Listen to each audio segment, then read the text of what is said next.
This video is blowing up, which we knew. We had an idea that it would be this way. Yes. I mean, the lyric video did crazy, crazy numbers. But tell me how you and Taylor came to work on this particular video. I know you've worked with her in the past. You are good friends. Yes. Well, I was at her house for my birthday, and she made me homemade Cinnasticks, which I thought the day couldn't get any better from that. Wait. Taylor? She baked me homemade Cinnasticks. Can she bake? Were they good? You tried it, absolutely. They were amazing. Okay. No, she's really good at everything that she tries to do. Like right. everything that she does, she's great at. She painted me a hand-painted birthday card. Anyway, it was really, really awesome. And we were talking, and she was like, "I want to play you this new song." And so she plays the song for me, and I immediately fell in love as soon as she got to the part, and all the harmonies started building up. I was like, "Oh, this is gonna be a smash." And then she was like, "Well, I'm glad you think so, because I would love for you to be a part of the video." And then she explained to me the concept, and I was just already excited. She showed me who was going to direct it and the aesthetic, and before we knew it, we had come up with a million ideas of people who I needed to ask to be in it, and I was giving her suggestions of all my fabulous friends that I was like, you have to have Laverne Cox, and then you have to have Chester, you have to have Dexter, you have to have Adam Rippon, the boys from Queer Eye. Right. And we didn't think that everybody was going to even be available. Because who makes, Todrick, who makes the phone call? There are hundreds, it feels like, of cameos in this video. It does. Who makes the phone calls? Are you guys like manning the phones at the table? Like, okay, you call this one and you call this one. How does it happen? I think that some of her management reached out to a lot of people, but some people, it felt like we were just two friends, like brainstorming who we were gonna like put on a skit with or something, which happens to me often. Yeah. And but yeah. So some people I texted and said, "Would you be free? Would you be available? Would you be interested?" When the video opens and Dexter is pouring I mean, belly out. I was like, just full love. Absolutely, yeah. There are a lot of moments like that in this video. How hands-on, because I know that she is one of those people who is heavily involved in every aspect of her performance art. Absolutely. This is no different. So how long were you guys working on this video before you were shooting? Well, Taylor's such an artist, and she gets so excited and so enthusiastic that we shot the video really quickly after she finally said, "This is what we're doing, let's go." And it was really quick. But she made an entire treatment that she showed me on her phone. Like, she put it up on the TV in her house and was like, "This is what we're gonna do." And the video came out very, very, very accurate to the original, in comparison to the treatment that she showed me. And which always doesn't happen. That does not always happen. Sometimes your idea, you're like, okay, cool, this is what we're gonna do, and then you shoot it, and you're like, okay, we're not gonna get it. Taylor has such a strong attention to detail, and her team is so awesome. Shout out to Joseph, who did all of the styling for the video. He was just so on it and had so many great options there.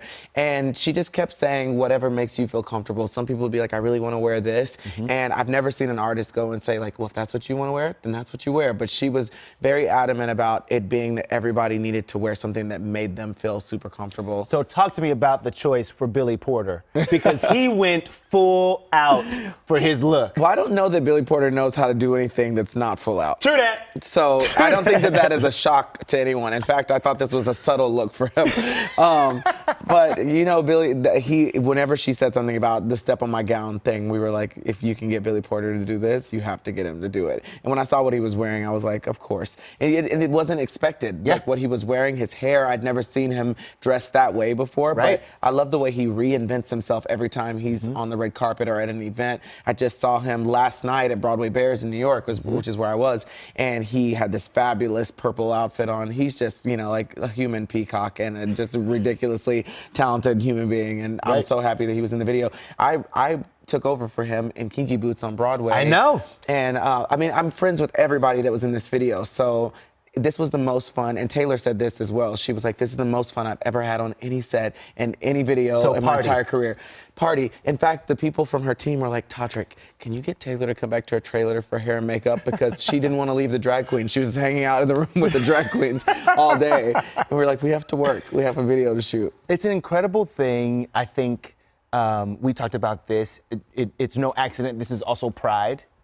The difference the difference it feels this year. There's a message at the end of the music video that says to reach out to sign her petition. To get senators involved. What did you think of that? I mean, this is a Taylor Swift that a lot of people have said she's not been politically active. She's not been super vocal publicly. Yeah. Well, I think this is who she's always been, and this is the person that I've grown to know and love. But I do think that there's a moment in people's career where they decide there's nothing that Taylor can't do now. There's no accolade that she can get that she wants that she hasn't gotten. And I think this is a chapter in her life where she's always been standing up for gay people, even if it's just through her music or her music videos. If you look back at her videos, she's been doing this for a while, but I think that right now she realizes and has just come to this point where she's like, I want to stand up for every right and for every human being that looks like the dancers that I work with, or the people who do my hair and makeup, or my best friends that I hang out with every day. I want them to be able to have these rights because I think they're human rights. And I have never seen her so excited as she is when she's posting things and seeing her fans go and vote and retweet and sign these petitions. She's just so excited, equally as excited to do these political ventures as she is to create music. And I'm just really excited to be along for the ride and to be next to her, watching her evolve as a human, because I do think there was a point years ago where maybe this would have been scary for her, but this whole week she's just been like, I cannot wait. I literally cannot sleep. She's been texting me, I can't sleep. I'm so excited to put this video out, and we're both really, really proud of it. And I'm so happy that she trusted me to be a part of it. And Todrick, talk to me about the moment that like the happy meal moment. That's what I've been calling it. The happy meal moment. You've got Katy Perry, Taylor Swift in the same space for this music video and getting along. What was it like that day or that moment on set when they were together? Oh, it was insane. It was really, really, really cool. And I knew that this was the idea. They were going to wear the burger and fries outfits. And I was really, really just so here for it. But everybody was just so nice, and there was so much love on set. Did she tell you that she was going to invite Katy to set? She did tell me, yeah. And what was your first reaction? I thought it was a great idea because I've known since Katy sent the olive branch to the tour, and that they've been trying to rekindle their friendship. And I know that there was no hard feelings from Taylor's point of view, as of the past couple of years towards Katy Perry. But I just thought that this was a great way. I mean, most of the things that Taylor does are through her music. And I love that she's an artist that's living in that moment, in that present moment. That when you hear the songs from Red or, all of her albums, it really represents what she's going through at that time. And I just think that I'm so happy that they're able to bury the hatchet and that they're doing this. But I know that it was very important for them for it to be real if they were going to do it on camera. And so did they meet before? Did they have a conversation before? Well, that ain't my business to say. But I will let you know that I think that they both are women who are they have grown up and they've grown from this situation. And I can't speak for Katy or Taylor when I say this, but I know for a fact that that it was important for them to make this venture be real, and that they wanted to be really, really friends and not just do it for a video. And you could tell by their chemistry on set that they had a really great time and they were laughing. And I had never met Katy, and she was making a bunch of really funny jokes and stuff on set. And she looked so beautiful in person, and her team was so sweet. And it just seemed like a really, really fun time. And we were all throwing cake and hitting everyone. And it was just a really, really, really cool experience to be there with them. And I'm so glad that they're great friends. And I know that Taylor loves, she's been blasting Never Really Over. She's been blasting that song, and she loves it so much authentically, and it's such a great song. And I'm sure that Katy is super happy to be in this video, and I'm just happy for them to show that you can be an artist, that you can have beef with somebody, that you can get over that beef, and you can still work together and coexist. And a lot of girls need, a lot of people just in general, but a lot of my girlfriends get into these little tiffs, and then it's important for them to show their fans that you can make up and be truly friends with the people that you were once enemies with. Do you ever, what year were you on Idol? 2010. 10? Okay. Do you ever think about that young guy who was walking out on that stage with a dream, with a hope, a prayer that one day music would be your living, your art would be the way that you would create a living for yourself. Did you ever imagine that you'd somehow one day be having these kinds of conversations about the art that you're creating? I never did. No, I was one of those people who was totally content dancing in the background of the shows on Broadway. That was like a dream come true to me. I'm such a theater kid at heart.